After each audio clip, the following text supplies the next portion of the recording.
بسم اللہ الرحمن الرحیم۔ السلام علیکم پیارے مسلمانوں، خوش آمدید ہے آپ کا میرے یوٹیوب چینل کتاب مسلم پر۔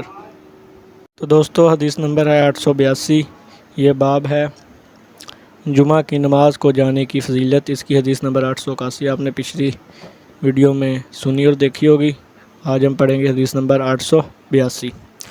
ہم سے ابو نعیم نے بیان کیا، کہا کہ ہم سے شیبان بن عبد الرحمن نے یحییٰ بن ابی کثیر سے بیان کیا، ان سے ابو ہریرہ نے کہ عمر بن خطاب رضی اللہ تعالیٰ عنہ جمعہ کے دن خطبہ دے رہے تھے کہ ایک بزرگ حضرت عثمان رضی اللہ تعالیٰ عنہ داخل ہوئے۔ عمر بن خطاب نے فرمایا کہ آپ لوگ نماز کے لیے آنے میں کیوں دیر کرتے ہیں؟ اول وقت کیوں نہیں آتے؟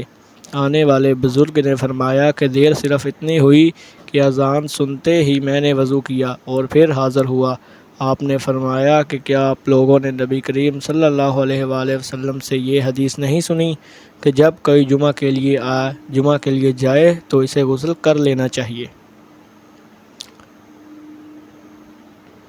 یہ اس حدیث کی تشریح ہے۔ اگر کوئی بھائی پڑھنا چاہے تو وہ یہاں سے پڑھ سکتا ہے۔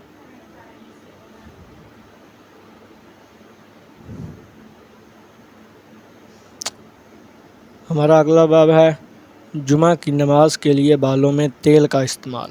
یہ اگلی حدیث ہے، حدیث نمبر 883۔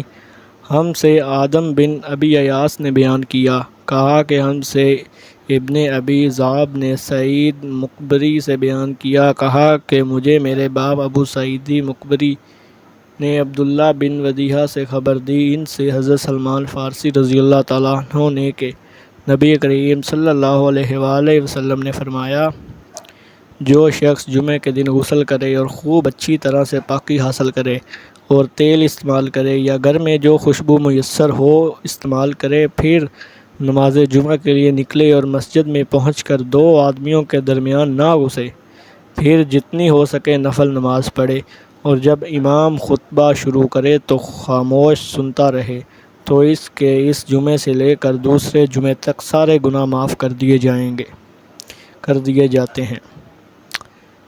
اللہ ہم سب کو ان حدیث پر اور حضرت محمد صلی اللہ علیہ وآلہ وسلم کے کلام پر عمل کرنے کی توفیق عطا فرمائے، آمین ثم آمین۔